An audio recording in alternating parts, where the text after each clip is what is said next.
Clubhouse.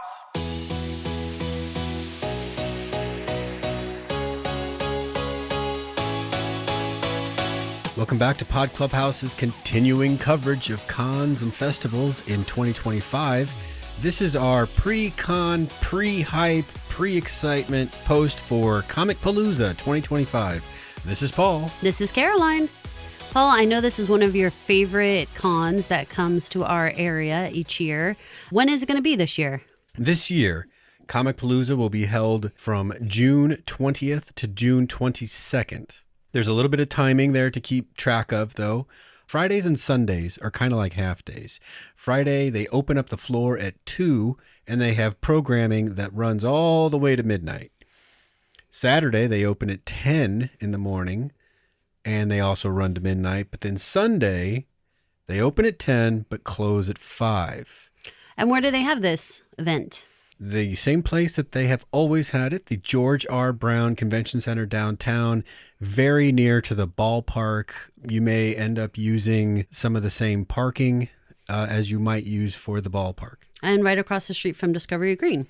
Right across the street from Discovery Green, yes. So we have stayed downtown even though we are locals because it can be so convenient to be able to use those skywalks, be able to stay nice and cool from your hotel to the convention center. Which ones do you recommend? The con is recommending the Hilton Americas Houston, which does have a skywalk, the Marriott Marquis Houston, which also has a skywalk, but on the other end of the building, and then the Hampton Inn downtown. I don't know their skywalk status, but these are the ones they recommend, and until June 6th, have like a hold on rooms for. Awesome. So make sure you ask if they have a block open for Comicpalooza. What about parking, Paul? I know that we tend to like to Uber down or valet at one of the hotels, but where can people park? The hotels are a little bit on to you because if you come in, they're going to say, "Are you here for the con?" You best say no if you want to get parked. Nah, dog, checking in, totally. Where's your bags? Don't worry about that. I travel light. You could be meeting someone for dinner there. You could. You could be meeting someone for Starbucks, which is also inside the Hilton of America. Just mind your P's and Q's, valet. But there are lots of surface lots. There's a parking garage, but I've never seen this before.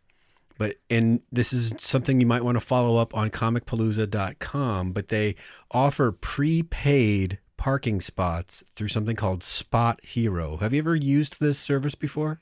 I haven't, but I think it's a great idea to be able to prepay it and reserve a spot for yourself. I mean, we've done that type of thing at, like, say, the airport parking. So this seems like a really natural extension.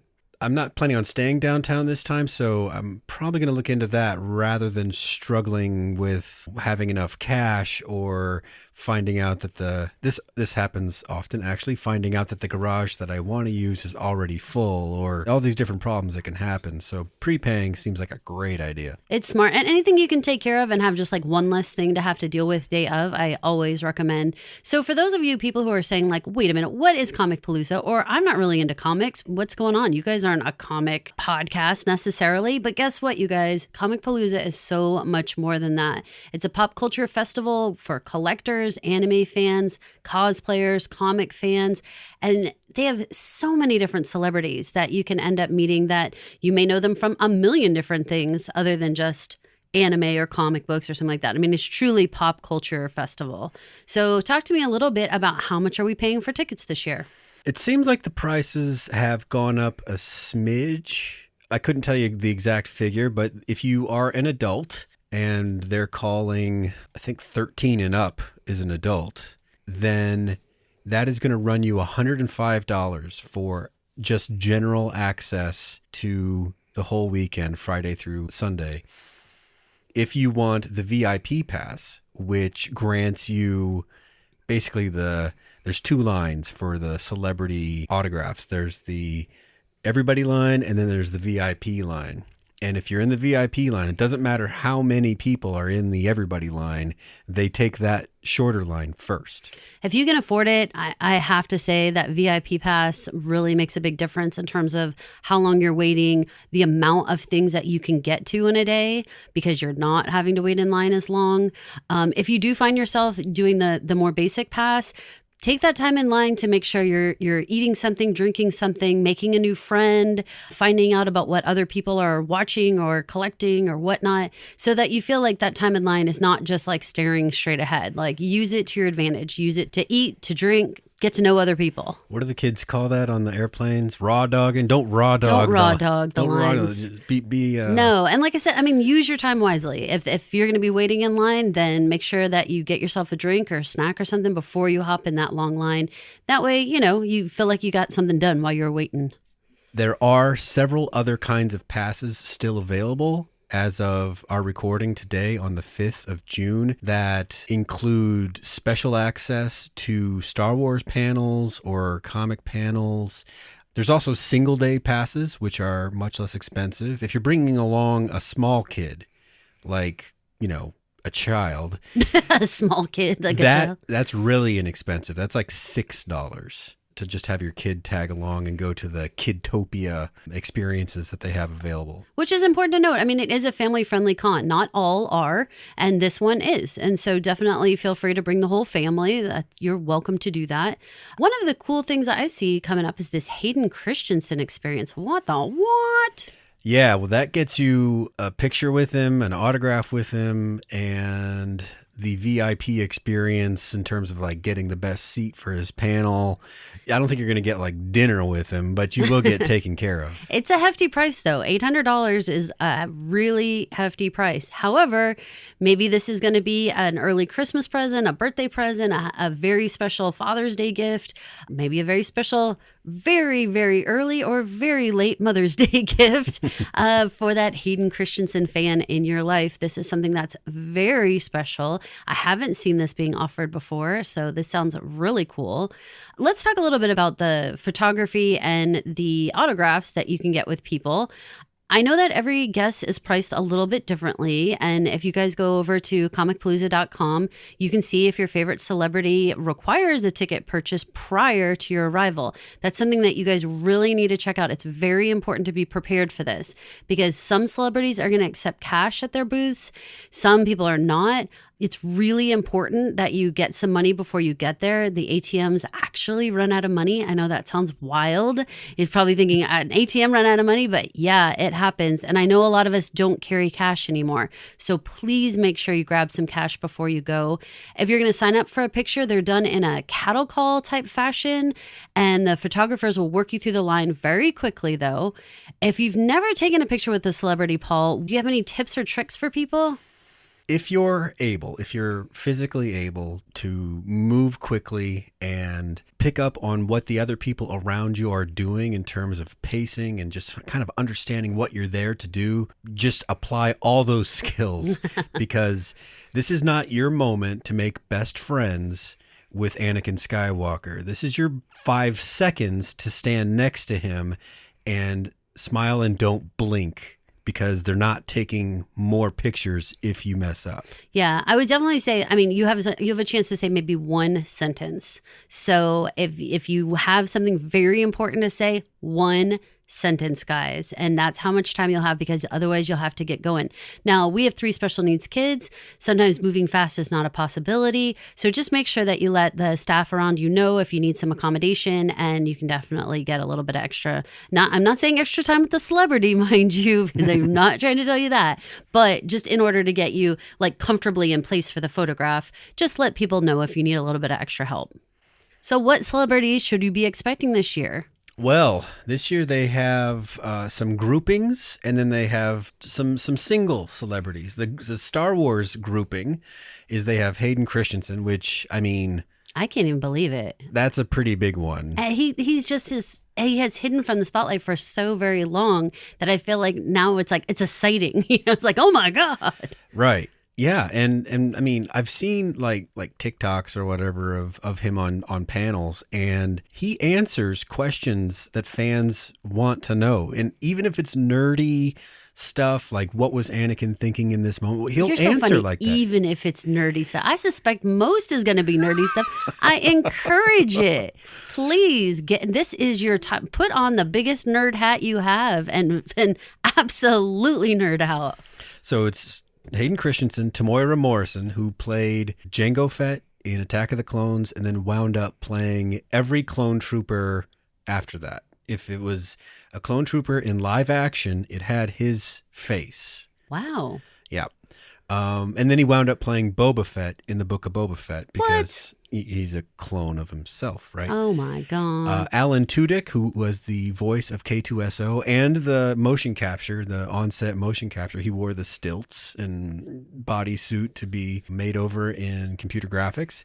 And then Ming-Na Wen, who is a lot of things, but she's also a Star Wars actor from also the Book of Boba Fett. So Alan Tudyk is kind of double dipping, though. He's also with castmates from his show called Resident Alien. He's going to be there with Sarah Tomko and Alice Wetterland. So I believe that there is a Resident Alien experience that you can sign up for as well if you want like the three of them. You know who I was surprised to see? There's a couple. I'm going to tell you the next three. Patton Oswalt, love it. Cheech and Chong, our kids are going to go crazy. They absolutely love Cheech and Chong. And Anthony Michael Hall, for some of you ladies and or gentlemen who are a little bit older like us. I feel like, hello, Breakfast Club. Hello. Like there's an awesome opportunity to say hey to him. You just sent me this really great Paley Center panel. Yeah, I did. In which Patton moderated an Andor panel. He is this gigantic Star Wars fan who's never actually been in Star Wars. But he has this whole speech about what he thought the return of Boba Fett after Return of the Jedi. Remember, he was swallowed by the sandpit monster, and he had this image in his mind of what that would look like. And he describes it. I think it's in Parks and Rec or a show like that where he was guest starring, and he does it in sort of like this cross-examination way. I can't remember the exact setting, but they used what he described as the opening shot of the Book of Boba Fett. Oh my gosh. Intentionally. Wow. Yeah. If you're a Patton, you must have. Yes. Wow, amazing. So he's sort of an honorary Star Wars guest. If they could get him to moderate their panel, because they'll do one. They'll do I it. bet he will.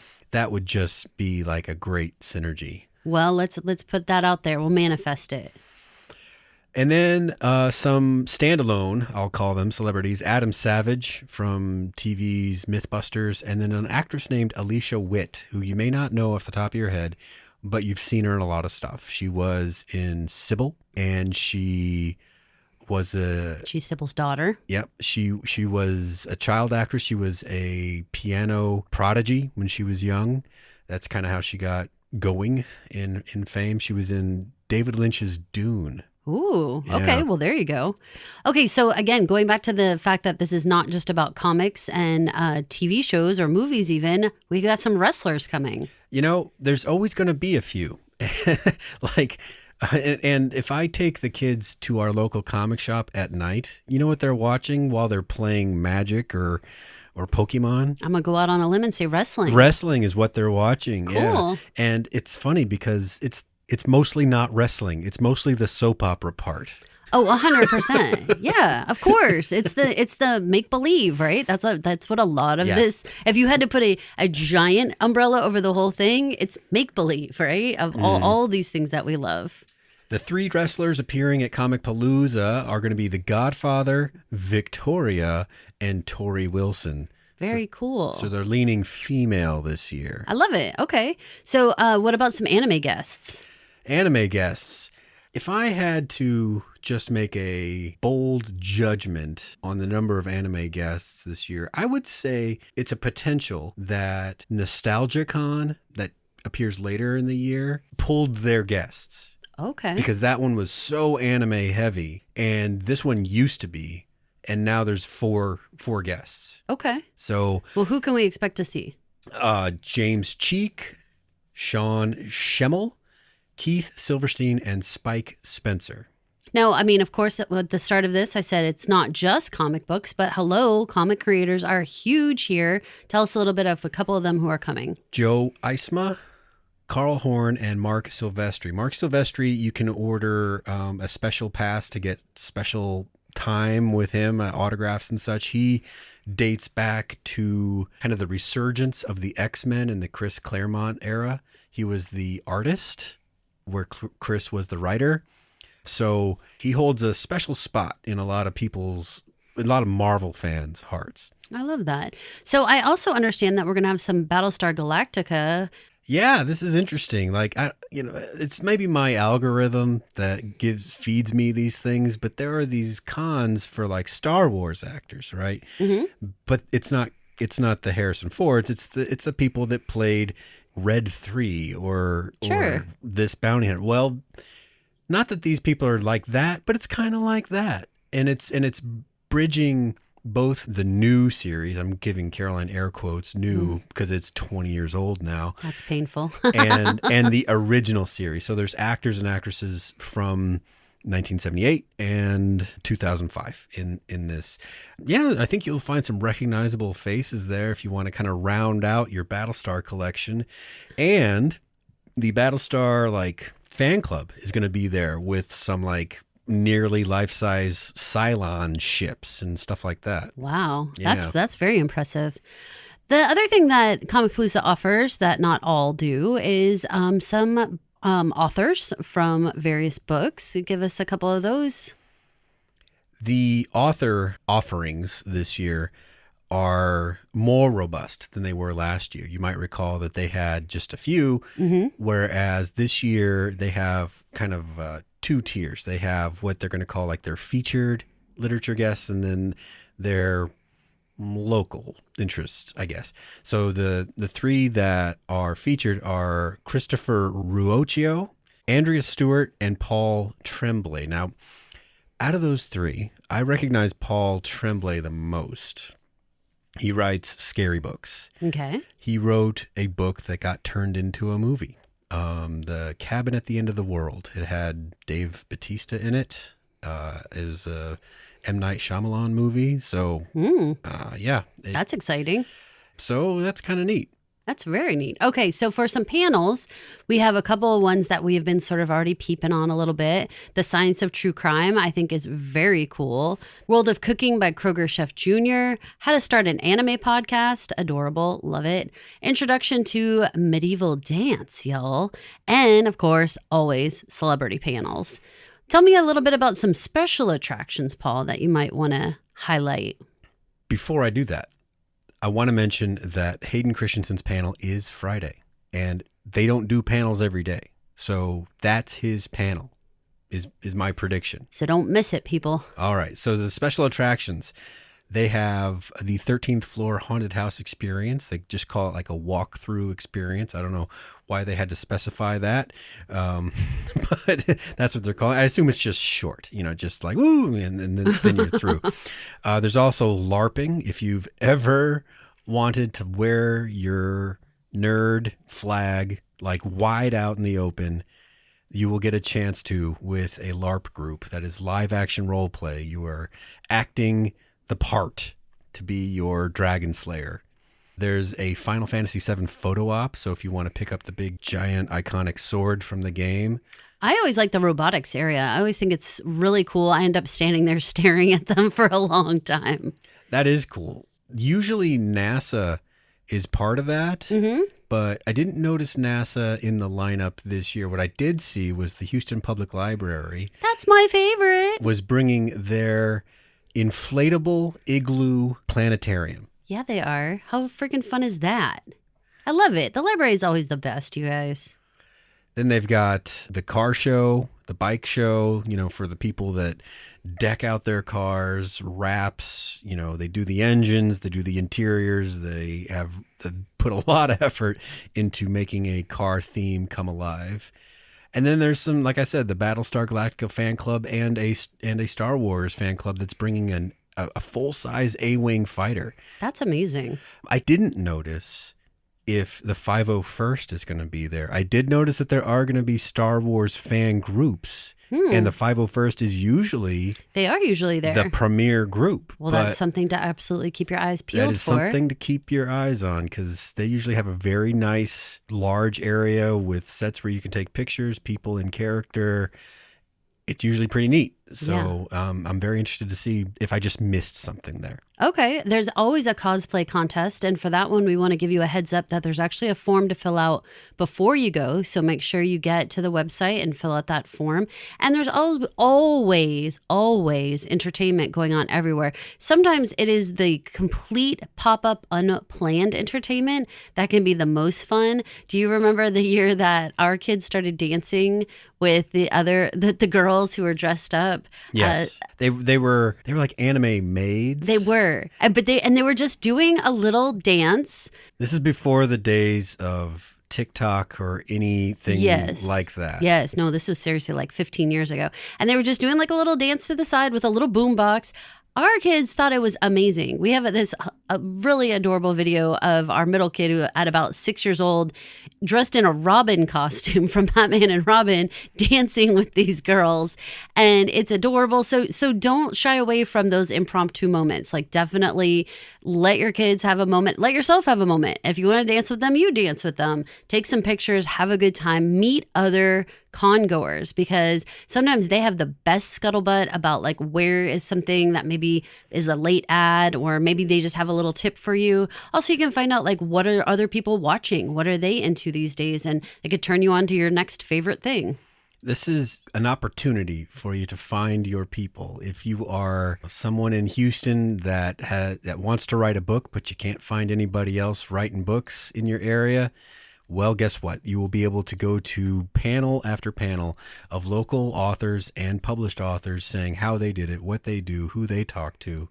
They'll answer your questions. If you are looking to get into, like Caroline mentioned, the podcasting, there will be people giving information about that. If you're looking for information or friends that might want to make a small film with you, but you have never, like your current friend group is not the right group, you might find people here that are very interested in pitching in a weekend or two to help your dream come alive. Absolutely. So let's talk about some just general tips for everybody.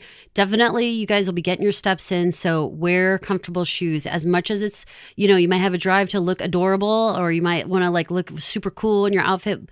The least cool thing is blisters on your feet and feeling uncomfortable or feeling like you can't continue the day because you are just so worn out. So please, comfortable shoes.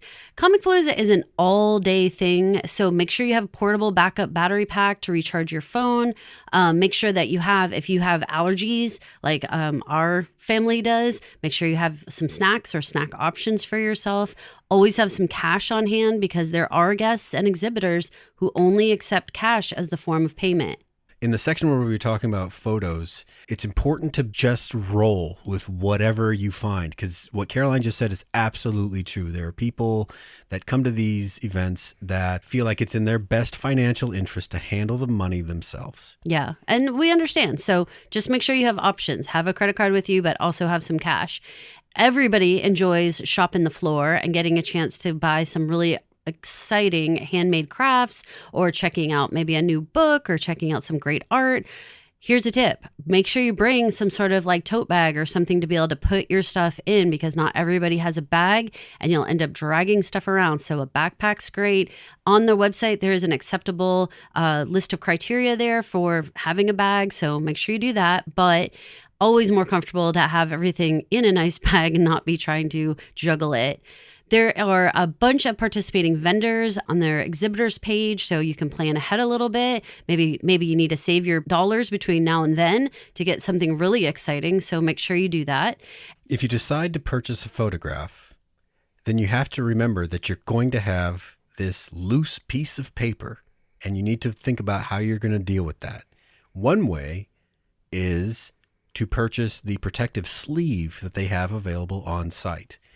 Now, you've already spent quite a bit of money on this photograph. And so when they say, yeah, the sleeve's another $20, you might be like, well, that's a reasonable investment for this expensive photograph, knowing full well that the sleeve is really like $1 if you were to go to Walgreens ahead of time to pick up such a thing.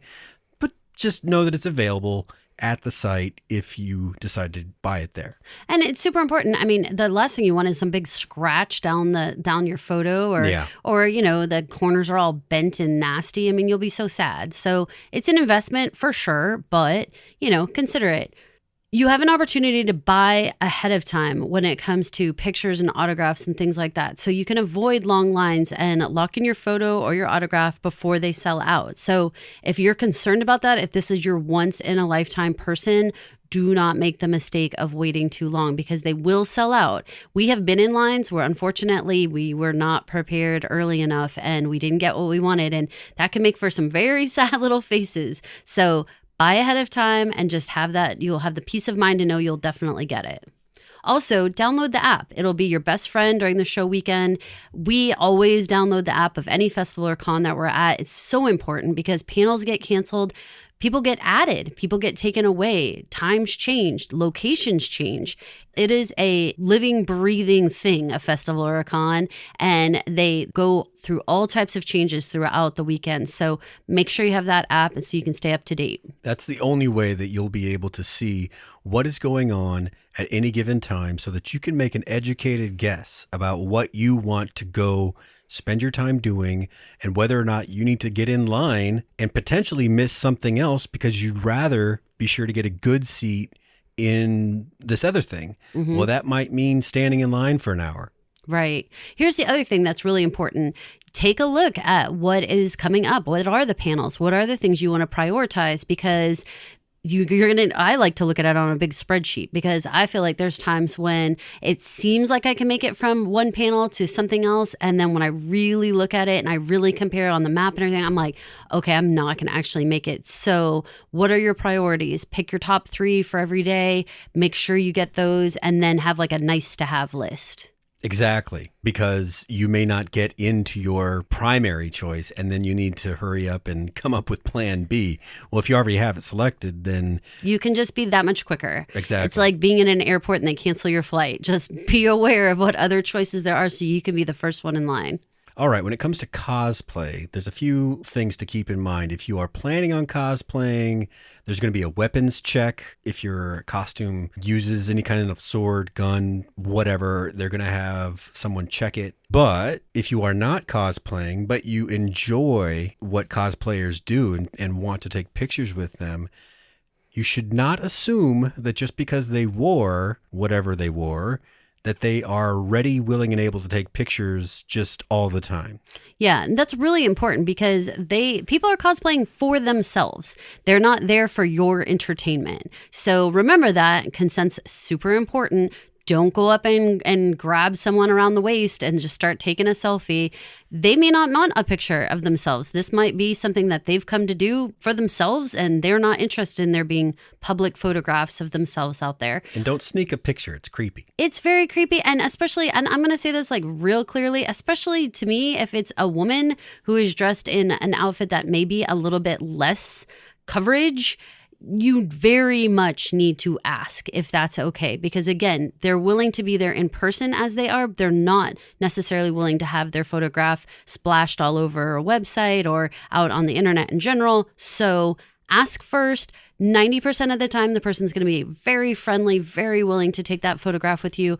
But there's going to be, every once in a while, somebody who says like, no, I don't really want to do that. Please be gracious about that. Just say, oh, no problem, and just move on. Do not make that person feel bad. Don't make the situation awkward. Right.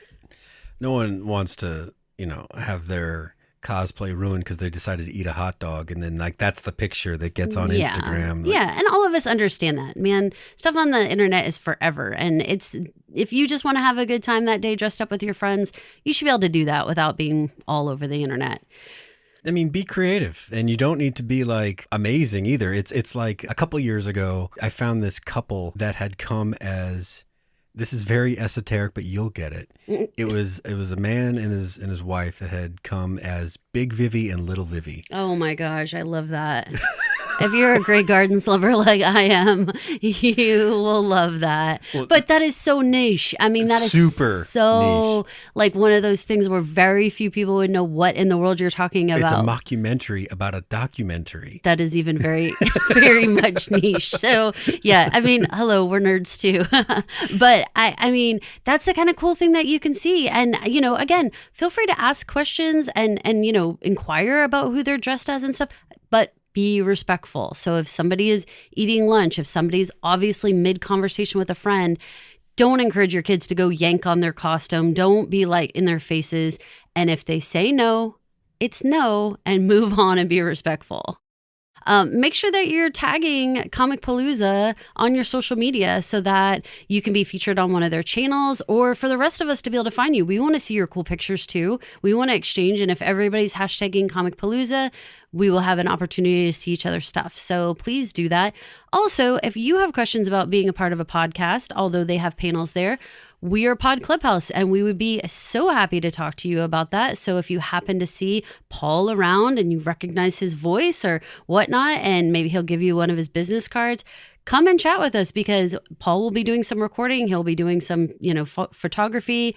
Ask him, you know, hey, maybe you want to come on and be a guest with us. Maybe you want to tell about your experience. We always do after coverage of Comicpalooza, and we would love to talk to you about things you saw, things you experienced.